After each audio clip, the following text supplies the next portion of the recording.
the wall. Evac's ongoing, but it's gonna take time. We got busloads of civilians in the whole 9 yards. If Seth get into the middle of that, it's gonna be a massacre. Buy me some time, Marine.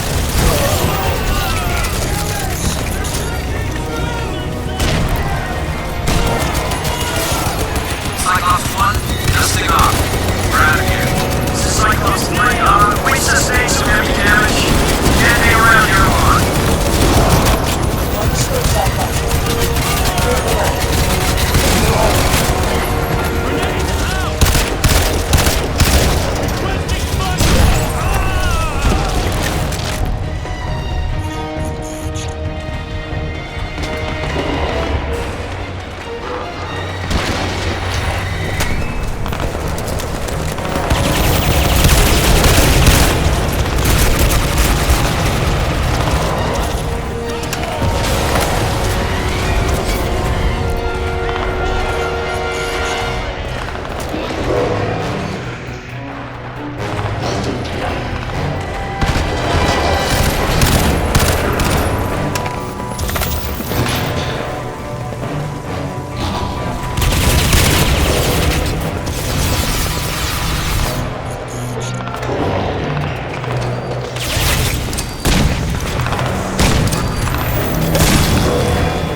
turn, Marines. We're almost there.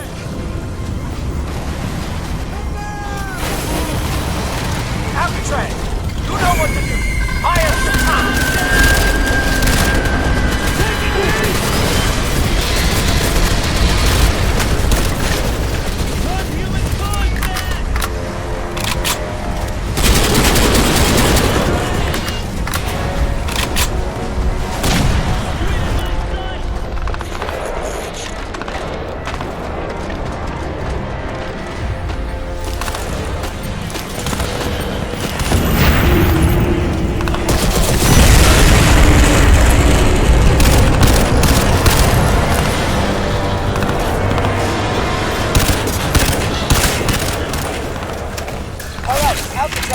Fall back to the gate. Let's go, people!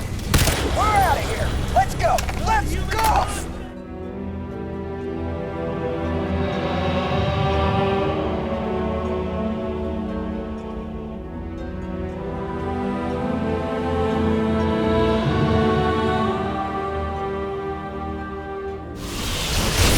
It is.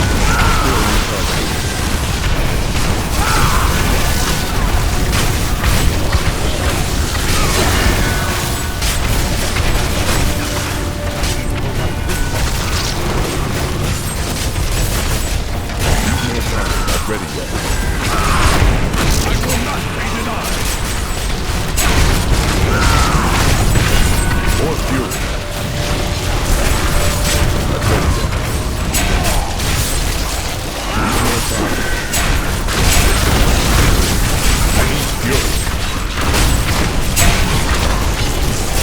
Still recharging. I will not be denied. Your flesh is weak.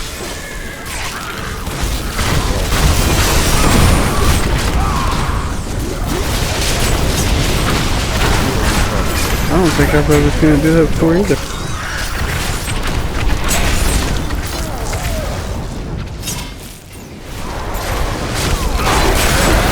Charles, somebody do it.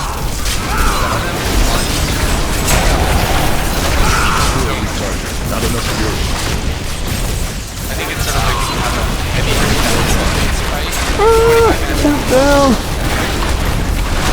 Because it's how we build is where it's The first time I fucking died. Really. Oh, except for that. The title executed and all of that. I need fury. Yeah. Not enough fury. Ready yet. Not ready yet. Motherfucker tried to run me over.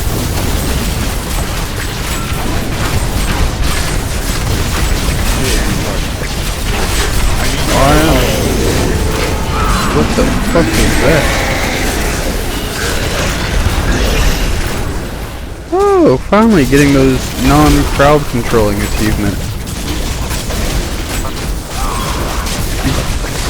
You can't help but crowd control when you're on a fucking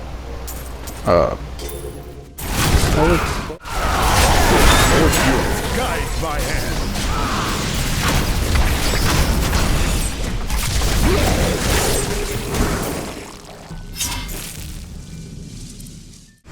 like 3 or 4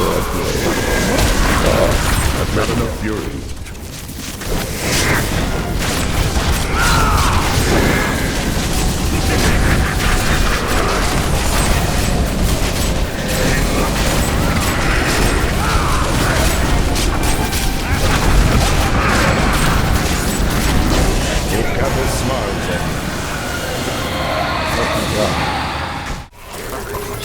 I can't carry anymore.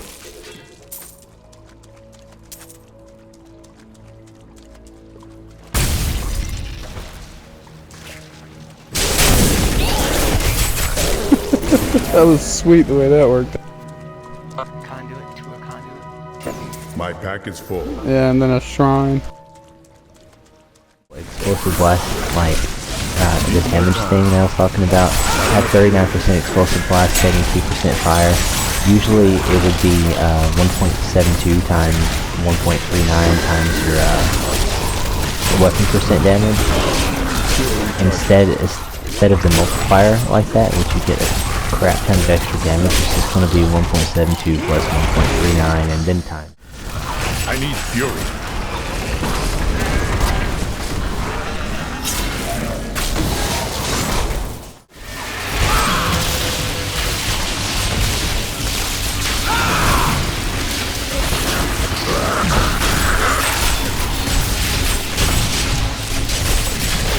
Not ready to feed.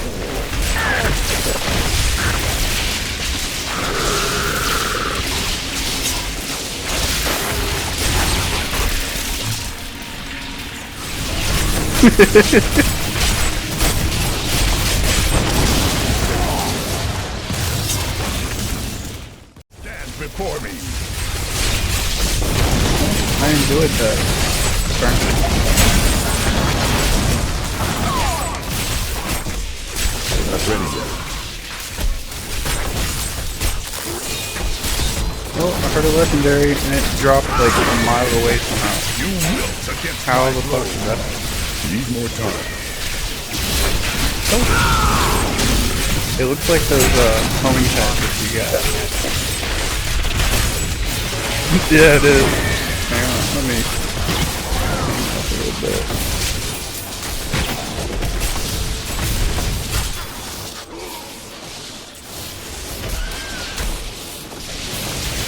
Not ready yet. Or fury charging.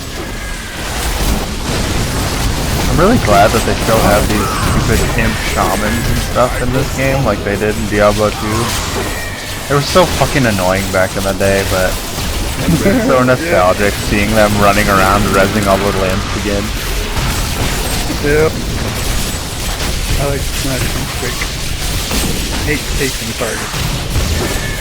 God, what kind of Oh, bonus God. are we gonna get here? What you got?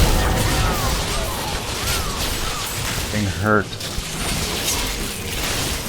No! See if we can't hurt them. Taste your fear.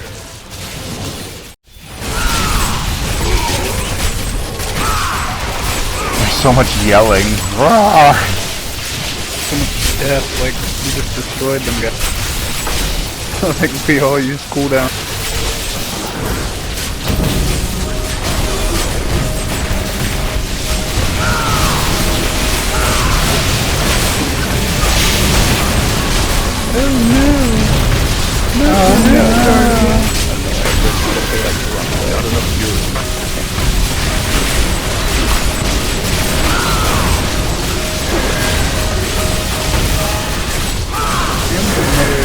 Rare mob here. That's fast enough. Oh shit, we really remember the If you were trying to talk any, Get a helmet? like we couldn't hear you for the last like 5-10 minutes.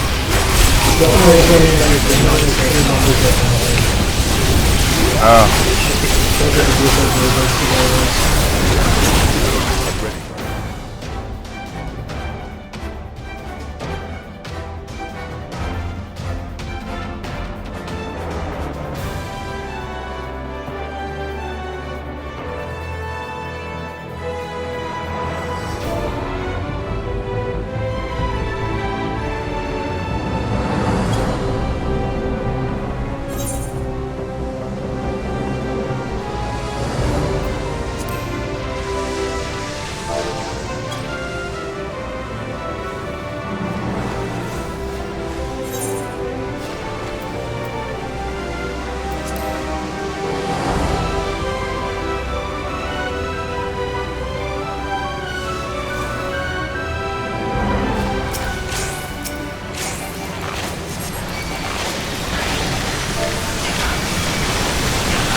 5, 4, 3, 2, 1. Will never fail.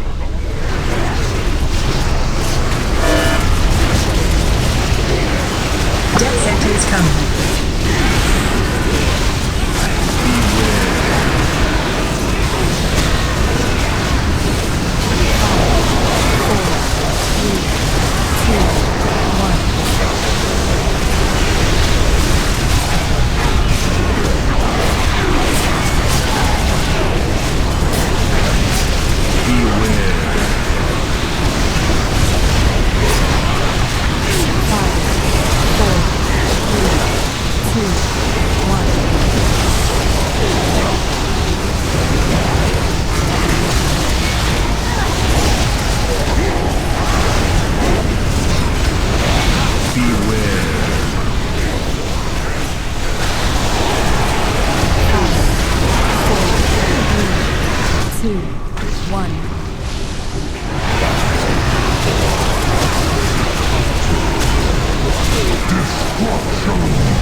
Death sentence coming.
Death sentence coming.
Not enough mana.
Thank you again, viewer, for taking the time to watch the entire video, parts 1 and 2, or at least scrub through if you're short on time.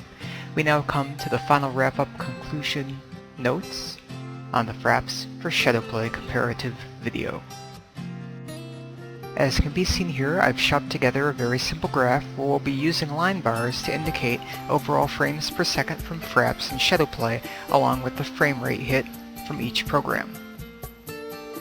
Please keep in mind that while all testing environments and runs vary, what you'll see here on the graph are general minimums I've found from testing. Less intensive areas of games will naturally result in higher frame rates than what is shown here. And again, please keep in mind that while I would absolutely love to run an FCAT benchmark direct from NVIDIA, please keep in mind that such a setup requires a secondary PC for capture, a special capture card, which to my knowledge is quite expensive, as well as a dual or quad SSD array to handle the data rate of 600 to 700 megabytes per second, plus analyzing frame capture data. Since I don't have this available, I'm simply going to have to go on overall intuition, and I hope you'll respect my judgment in that regard. First we have Ion, where we can see Shadowplay takes the lead. Battlefield 3 shows similar results, as well as Crysis 2. Diablo 3 was interesting to test. I'll be showing asterisks on it later with a brief explanation. For Final Fantasy XIV being a strenuous modern MMO, we can see a gargantuan impact between Fraps and Shadowplay. Comparatively, World of Warcraft and Raid is heavily pushing the CPU instead of GPU load, and so our results are incredibly similar. This past weekend I also got to try the Archeage Closed Beta 3. Being again a modern DirectX 11 MMO, we have similar discrepancy such as other games shown above. From the data shown, we may already bring up some conclusive results. Fraps appears to be using more disk overhead and streaming out its nearly uncompressed files, resulting in a minimal more CPU usage overall than Shadowplay. In addition, Fraps enjoys locking down the game to the target frame rate of the chosen recording fluidity. Since I set 60 frames as my target, the program tries to hit that while also writing to disk. Selecting a higher target of say 90 frames per second would probably do more harm than good, requiring data rates beyond standalone hard drive capture capacity, causing greater load on the system and even lower frame rates. Let's look back at Diablo 3's asterisks. Regardless of Fraps or Shadowplay, Diablo 3 in full screen mode preferred to stay at 60 frames per second even if VSync was turned off. After doing some testing, the game engine is hard capped at 100 frames per second, which can be achieved only in full screen windowed mode. Since I run all tests in full screen mode for immersive gaming, I didn't count that as a realistic gaming number when not recording, so 60 frames per second it is. The great news on a high-end machine, though, is that Diablo 3 is so well done that regardless of using Fraps or Shadowplay, even in a 3 or 4 player game, I never saw the frame rate dip below 60. Next, let's take a look at what I'll be calling the original FPS. This is simply allowing Fraps or Shadowplay to be used as frame monitoring programs when not recording. Since there's no system load compared to when you're recording, it allows the system to be fully used for gaming. Again, the bars you'll see are general minimums I've seen in games, but areas even more or less intense than where I tested will give different results. Let's take a second look at Ion. Since we're not using Fraps to record, you can see that there's more CPU power and capability available to push higher frame rates. Meanwhile, for Shadowplay, the card's onboard encoder is doing all the work, and so it takes minimal hit. Battlefield 3 again shows similar results. For Crysis 2, DirectX 11, Ultra settings in the high-resolution texture pack create an even bigger performance hit on CPU and GPU combined. Final Fantasy XIV resulted in some of the most surprising results of gameplay testing. The 24-man raid in the gorgeous Circus Tower proves once again that modern MMOs rely very heavily upon the CPU and anywhere from 1 to 4 cores for performance gain. I reran the tower several times with nearly identical results. While the game felt very playable, completely responsive, and fluid even in the 40s frames per second, this is one of the more extreme examples of taxing gameplay. If one would rather look at Revenant's toll for the minimum frame rate, as I showed toward the end of the Final Fantasy XIV section, it is common to have frame rates drop to the 30s or lower there when it's crowded. Frapsing at the busiest times pushed me to the 20s, whereas Shadowplay kept me in the 30s to 40s. For World of Warcraft, especially in the 25-man raid, it's again simply showing the age of the engine, where I can push slightly higher frame rates without recording with Fraps or Shadowplay. The results, as you can see, are very minor.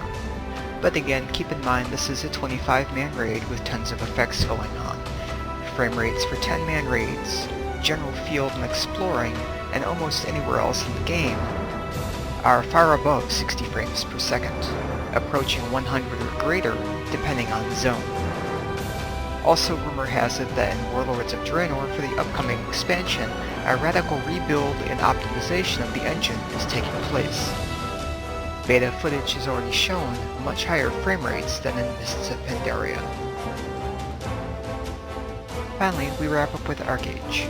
Since this is a new well-coded MMO for the most part, that I could tell in beta aside from a couple of small bugs, similar heavy CPU impact from Fraps and later impact from Shadowplay can be seen. It is certainly an MMO to stress graphical load and cooling without VSync, much like several other tests. However, the good news is that nowhere in the beta did I drop below 60 frames per second, owing to perhaps a mix of few beta players during the overnight hours, as well as the optimization of the CryEngine. The final graph is a more easily interpreted way to look at the performance impact or FPS hit from using either of the two programs. After reviewing a test render and fixing a couple bugs in the video, here are some conclusions for anyone curious about comparing both programs if you haven't already drawn some of your own. As an append from earlier, there are cases of some frame rate drop in Diablo III, however that can be attributed to the caching of Fraps files when one ends and a new one begins on a disk that is full, or may have to shift around video data between empty and partly filled sectors. On an empty disk, there should be no issue. Anyway, as can be seen, the frame rate was in the 40s and 50s and quickly bounced back to 60 once the disk could keep up its stream. But aside from that, I think people will be quite pleased. One tends to think of small programs by larger companies to oftentimes be unfinished, bug-ridden, and not up to the task of comparing with established solutions. Shadowplay for me has been incredibly polished, fluid, bug-free, and easy to use, as a program should be. The only minor discrepancy is that for Shadowplay to work in your game of choice, the control panel must be green-lit and turned on before your game is launched. Launching Shadowplay mid-game a la Fraps didn't seem to work for me. Desktop capture with Shadowplay is nearly flawless with the tests I ran and is a great solution. Upon reviewing footage, I found that colors held up better in Shadowplay and that menu quality, while good in both programs, appears just a hair better in Shadowplay. Image quality is nearly identical, and honestly that was my biggest worry testing a counter solution to Fraps. That doesn't mean that Fraps is now kicked to the curb of horrible, obsolete software. Fraps still offers a screenshot solution that doesn't exist in Shadowplay. Furthermore, Shadowplay is limited to 30 and 60 frames per second for time-lapses, extended duration captures, and other specialty needs. The Enter FPS field of Fraps allows for greater functionality there for very specific needs, some of which I found useful. Audio capturing seems great to me and appears identical between programs. As a final note, 60 frames per second timecode for both programs is a 60.00 frames per second for Fraps and 59.94, aka 29.97 FPS timecode for Shadowplay, so that may affect your editing timeline. In conclusion, I'd like to thank NVIDIA for taking the time to make a great program. It has been fun to learn of it and find a solution as good, if not better than Fraps, at a substantial cost savings of disk space. Both programs remain valid and useful choices, given enough disk and power overhead for one's target capturing. Thanks again for taking the time to watch part 1 and or part 2 of my Fraps for Shadowplay tutorial and comparison. I hope you found the videos helpful, insightful, and maybe even entertaining and educational. As always, if you have questions, leave a comment below and I'll do my best to answer when I can. Please like, comment, and subscribe for more gameplay tutorials, footage, product reviews, and more. Thanks for watching.